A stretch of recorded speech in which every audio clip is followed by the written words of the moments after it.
আসসালামু আলাইকুম বন্ধুরা, কেমন আছেন? খামার বাড়ির পক্ষ থেকে আপনাদের জানাই স্বাগতম। আজকের নতুন ভিডিওতে আমি আপনাদের জানাবো যে দেশি মুরগি পালন করতে হলে এদেরকে লালন পালন করার পদ্ধতি।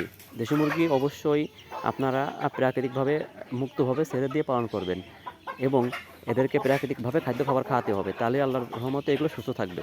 আমার যে মুরগিগুলো আপনি দেখতে পাচ্ছেন এগুলো হচ্ছে যে প্যারেন্টসে প্রায় 15টার উপরে এই বাচ্চা আছে এবং কয়েকটা কুচি নিয়ে বইছে। এই যে এই মুরগিগুলো আপনার এখন ছাড়ছি। আর অবশ্যই আপনারা মুরগিগুলো একটু দেরি করে ছাড়বেন, কারণ সকালবেলা আপনার নিয়ার বা বিভিন্ন শিশিরির কারণে মুরগিগুলো বিভিন্ন রকমের সংক্রমণ আক্রান্ত হতে পারে।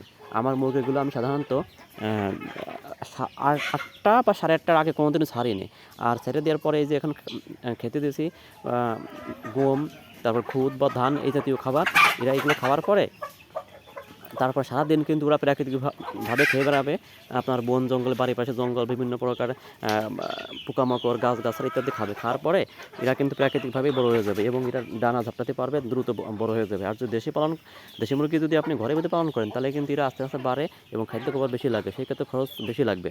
তাই প্রাকৃতিকভাবে মুক্তভাবে চাষ করুন, অবশ্যই সফলতা আসবে এবং এগুলো আস্তে আস্তে ভালো হবে। আল্লাহর রহমতে আমার মুরগিগুলো খুব ভালো। সারাদিন ভরে এরা প্রাকৃতিক খাদ্য খাবার খাবে এবং সন্ধ্যার দিকে এদেরকে আবার খোপের কাছে নিয়ে অল্প কিছু খাবার দিলে এরা